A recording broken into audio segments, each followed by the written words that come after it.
Hello everyone, ఈరోజు మీ ముందుకు వచ్చాను మరో రెసిపీతో. అదే స్వీట్ పొటాటోస్ ఫింగర్స్. ఈ వింటర్ సీజన్ అంతా మనకు ఇవి అందుబాటులో ఉంటాయి కాబట్టి దేవుడు ఇచ్చిన సీజనల్ వెజిటబుల్స్ని తప్పకుండా తినాలి. సో తయారీ విధానంలోకి వెళ్దామా.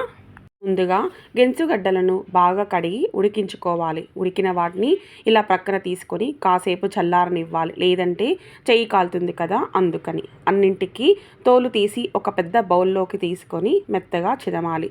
తర్వాత కొద్దిగా క్యారెట్ తురుము, ఉడికించిన బఠానీలను వేసుకొని బాగా మిక్స్ చేయండి. తర్వాత రుచికి సరిపడా ఉప్పు, హాఫ్ స్పూన్ కారం, జీలకర్ర పొడి, పావు స్పూన్ మిరియాల పొడి, అలాగే 1 కప్పు కార్న్ఫ్లోర్ మొక్కజొన్న పిండి, అలాగే హాఫ్ కప్పు బొంబాయి రవ్వ వేసి బాగా మిక్స్ చేయండి. ఇవి వేయడం వలన కూరగాయలు బాగా బైండ్ అయ్యి విరిగిపోకుండా వస్తాయి. బొంబాయి రవ్వ వలన చాలా క్రిస్పీగా ఉంటాయి. తర్వాత మనకు కావలసిన షేప్స్లో చేసుకోవచ్చు. టిక్కీలలాగా కొన్ని ఫింగర్స్ లాగా ఇలా చేసుకోండి. చేతికి నూనెను కూడా అద్దుకోని అవసరం లేదు. మర్చిపోయాను, ఈ మిశ్రమాన్ని కలపడానికి నీరు ఒక్క చుక్క కూడా అవసరం లేదు. మనకు నచ్చిన షేప్స్ చేసుకున్నాక స్టవ్ మీద ప్యాన్ పెట్టి కొద్దిగా ఆయిల్ వేసుకొని షాలో ఫ్రై చేసుకోవాలి.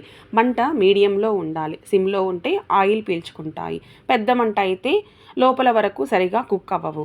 సో మీడియం ఫ్లేమ్లో 5 నిమిషాలు కుక్ చేశాక ఆల్మోస్ట్ గోల్డెన్ బ్రౌన్ వస్తాయి. తర్వాత ఇంకో వైపు తిప్పుకొని కుక్ చేసి తీసేయండి. అంతే, మన sweet potatoes fingers ready.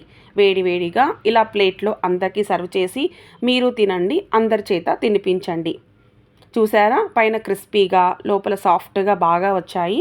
Thanks for watching. Please subscribe and like my video.